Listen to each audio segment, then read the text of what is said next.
Hello viewers of our YouTube channel. It has been a very long time, although saying this video will actually be uploaded after another one in the same day. But that's beyond the point. Point is, we haven't done a video in a long time. Apologies for that. Shit got busy. But here we are. Well, here I am. No one else is here. But I'm back. I'm going to have some depth profiles for you today. I'm going to do an art video later as well, because I know how you like that. But let's get on with the video, because otherwise people who watch this who don't watch our channel won't like it. Whatever. Anyway, Bermuda Triangle. As I had a video a little while back about there being a new set coming out, I already pre-ordered that, but that's coming out in about June or July. So I thought I would go over my deck as it is, because I'm not going to change it until the new pack comes out, unless someone has another perfect guard. Just saying, just putting that out there. But before I get started, one thing I want to mention is that this deck is pretty much made out of one booster box. I bought 3 singles for this, I think, because they were cheap. I'm not exactly a rich person, so this is pretty much made out of one booster box, and I want you to bear that in mind when I go through it, because there are a couple of things you might think, why don't you run like this over this? Because I don't have it. But let's get started. So my starting Vanguard is, what's her name? Shizuku. Never actually read that. But pretty much, whenever anything rides her in the Vanguard circle, you can call her back to anywhere on the back row. And you can flip 1 damage down and put her into the soul to look at top 5 cards of your deck for a grade 3 and add it to your hand, which comes in very useful. So I pretty much always take the first damage and then it's like, oh, I have a grade 3. Okay. Pretty useful. For triggers, I run 2 stand triggers. I don't run any of them because they're effects, I literally just run them because they are triggers. Because some of these do have effects. 5 draw triggers. Yeah. 5 critical triggers. And obviously only 4 hero triggers. That's all you're allowed. Personal preference really, that I just prefer critical to stand and draw. Draw's really good, but draw only has 5,000 defense, which is one thing I don't like about it. So I don't know if I'm going to change up the trigger numbers when the next pack comes out, because there'll be more triggers and I'll actually have, you know, enough of each trigger that I can choose. But I'll see what I haven't really planned that yet. So we're going to grade 1s now. 3 for Lucia. I'll be honest in saying I don't actually like this card, but her effect is pretty useful. Whenever she's placed on Vanguard or Rearguard, if my Vanguard is Bermuda Triangle, the whole deck is, then I get the Soul Charge one, which can come in useful later. Maybe not so much now, but when we have limit breaks. I don't know, do limit breaks need soul? I don't actually know if limit breaks need soul, but if they do. 3 Blazer Idols, pretty much when you play it, power up by 2,000. Quite useful little card. Perhaps something else by 2,000, that is. 4 of the normal monster, Sedna. I can't believe she's getting reprinted, that's really weird. I run 2 Tyria, is that how you say it? Tarina, there's an N in there. Pretty much, whenever she boosts something, I can remove 2 from the soul to return 1 like monster, one of my Rearguard circles to my hand.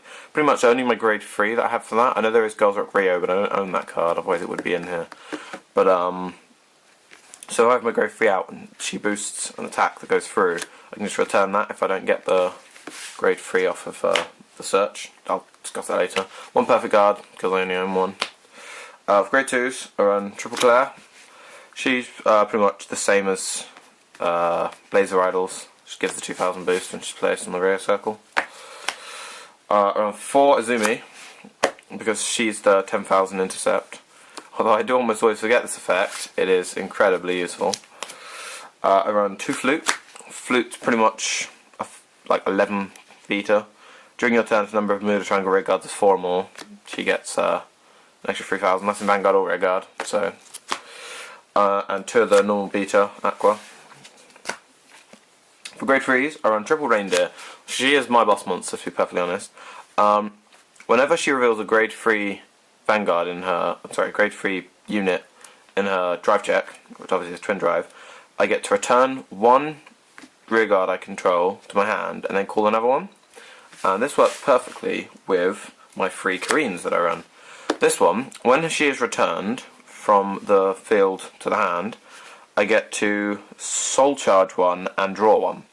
So what I do is, so I have attack with her already. Attack with her, real random grade 3, so real random grade 3. Bounce her back, call her again, and then her effect triggers, I can soul charge one and draw one. I think I have to flip a damage down to activate that, yeah. But still, I pretty much get super hand advantage for no reason. And, because I've called her again, she can still attack. I don't have to call her again, I could call someone else, but, you know, whatever's in my hand available at that time. So, really, really good combo. Then for other grade 3s, we're on 1 Serum. When she attacks, I can pay the cost, just flip the damage down. She gains 3,000. It's a nice 13 I guess. 1 Flores. I only really added this one recently. It was probably the most recent addition to the deck. When this unit attacks, hits, you can pay the cost, which is take 2 damage out of the soul, and then one of your Bermuda triggers can return to your hand. So that does also work with Kareen, but I guess I've never actually used that effect so far. Also, I'm 1 Pacifica, just so I have something I can do with all that soul if I'm not taking it out with other effects. During my turn, she's on 13. Pretty useful. At the beginning of your main phase, I can put one in the soul, draw a card, and then choose one card in my hand, put at the bottom of the deck. Sorts my hand out, allows me to put my hero triggers back as well, which is quite nice. But she also has a limit, well, not a limit break, whatever they call it, soul blast or something, under the name. We take 8 out of the soul and flip 5 damage down. When it hits a Vanguard, pay the cost. If you do, search deck for up to 3 Bermuda Triangle cards and call them to separate rear guards, which is kind of nice. You can just be like, oh, you know what, attack, oh, it hits, swarm the field of things. But it's not really that useful. I'm looking forward to the limit breaks, so I can take this out, to be honest. She looks cool though, she's got penguins. But anyway, there we are. My Bermuda Triangle deck. Or as everyone at my locals likes to call it, my Lolly Mermaid deck. But I can't blame them for that exactly, because that is what it is. But I'm looking forward to a new set. Any suggestions, I suppose, leave in the comments or whatever. Or a video response. I decided that I wanted to get one of our videos to have a video response because we've never had one. So yeah, there we go. Bermuda Triangle. Boom.